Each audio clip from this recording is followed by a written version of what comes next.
आज हम एक ऐसी चुनौती की कहानी देखने जा रहे हैं जो सुनने में तो बहुत सीधी-सादी लगती है, लेकिन असल में ये इंसानी धीरज और हिम्मत का एक ऐसा इम्तिहान है जिसकी हम कल्पना भी नहीं कर सकते। तो इस बड़ी चुनौती की शुरुआत होती है एक बहुत बड़ी रकम से, पूरे $2.5 लाख। अब जाहिर है, इतनी बड़ी रकम किसी को भी अपनी सीमाओं से आगे जाने के लिए मजबूर कर सकती है। और यहीं से असली सवाल खड़ा होता है। सोचिए, अगर किसी को 30 दिनों के लिए आसमान में एक छोटे से प्लेटफॉर्म पर छोड़ दिया जाए, तो वो कितनी देर तक टिक पाएगा? इसी एक सवाल में इस पूरी चुनौती का सार छिपा है।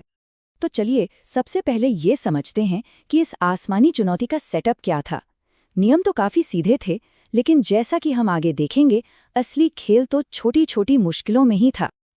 तो हमारे पास दो प्रतियोगी थे, एलिसन और एंगस, और उनके सामने एक बहुत ही सीधी लेकिन डरावनी शर्त रखी गई। जमीन से सैकड़ों फीट ऊपर एक छोटे से प्लेटफॉर्म पर पूरे 30 दिन गुजारने थे। अब ये जो सफर था, इसमें कई अहम मोड़ आए। पहले कुछ दिनों में ही मौसम ने उनकी कड़ी परीक्षा ली, फिर बीच रास्ते में एक प्रतियोगी ने हार मान ली, और आखिर में 30वें दिन फिनिश लाइन तक पहुंचने की चुनौती थी। सफर शुरू होते ही सबसे पहला और सबसे बड़ा दुश्मन तो उनका माहौल ही बन गया, जिसने पहले दिन से ही दोनों के हौसले को परखना शुरू कर दिया था। देखिए, चैलेंज के शुरू होते ही कुदरत ने अपना असली रंग दिखाना शुरू कर दिया। जरा सोच कर देखिए, लगातार तेज हवाएं चल रही हैं, ऊपर से भारी बारिश और वो हड्डियां कपा देने वाली ठंड। ऐसी हालत में सोना या खुद को बस गर्म रखना ही अपने आप में एक बहुत बड़ी जंग बन गया था। और फिर आया पहला असली टेस्ट, टारगेट चैलेंज। ये सिर्फ कोई खेल नहीं था, बल्कि ये उनके ऊपर के दबाव को और ज्यादा बढ़ाने का एक तरीका था। अगर जीते तो बेहतर टेंट मिलेंगे, और अगर हारे तो जिस प्लेटफॉर्म पर खड़े हैं उसका एक हिस्सा ही खो देंगे। ये जो शारीरिक मुश्किलें थी, वो बहुत जल्दी गहरे दिमागी संघर्ष में बदल गईं, और यही इस चुनौती का सबसे बड़ा टर्निंग पॉइंट साबित हुआ। एक के बाद एक नए टास्क, लगातार थकान और बार बार की नाकामी, इन सब का दिमाग पर बहुत गहरा असर पड़ रहा था। हर नया काम उनके दिमागी हौसले को और भी ज्यादा कमजोर करता जा रहा था। और इसी दबाव में हमें दोनों की सोच में एक साफ फर्क देखने को मिला। एक तरफ एंगस ने कहा कि वो बार बार की नाकामी और जबरदस्त तनाव नहीं झेल सकता, और उसने हार मान ली। वहीं दूसरी तरफ एलिसन ने उन्हीं मुश्किलों के बावजूद अंत तक टिके रहने का फैसला किया। तो एंगस के जाने के बाद अब कहानी का पूरा फोकस एलिसन पर आ गया। अब वो इस चुनौती में बिल्कुल अकेली थी, और यहीं से ये चैलेंज पूरी तरह से बदल गया।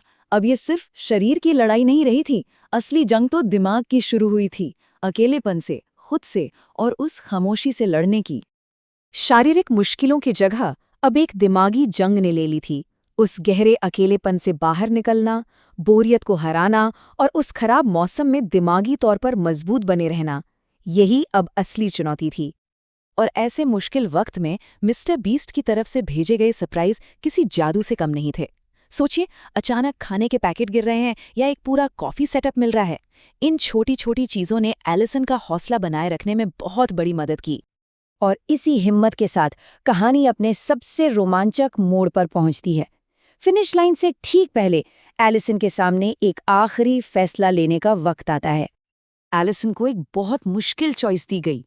या तो वो 30 दिन पूरे करके अपने $2.5 लाख लेकर घर जाए, या फिर एक आखिरी रिस्क लेकर इस रकम को दोगुना यानी $5 लाख करने की कोशिश करे। 30 दिनों तक इतनी मेहनत और संघर्ष के बाद उसने समझदारी दिखाई। उसने उस इनाम को सुरक्षित करने का फैसला किया, जिसके लिए उसने इतनी मुश्किलें झेली थीं। और इस तरह 30 दिनों के उस अविश्वसनीय इम्तिहान को पास करने के बाद उसने अपना लक्ष्य हासिल कर लिया। बाद में एलिसन ने कहा कि ये अनुभव सिर्फ पैसों के बारे में नहीं था, ये एक ऐसा असाधारण सफर था जिसने उसकी जिंदगी को हमेशा के लिए बदल दिया। तो ये पूरी कहानी हमें एक बहुत गहरे सवाल पर सोचने के लिए मजबूर करती है। जब किसी इंसान को उसकी सहन शक्ति की आखिरी हद तक धकेला जाता है, तो उसकी असली सीमा क्या होती है? ये चुनौती हमें दिखाती है कि इंसानी जज्बा कितना मजबूत हो सकता है, लेकिन ये सवाल भी छोड़ जाती है कि इस जज्बे की कोई हद है भी या नहीं।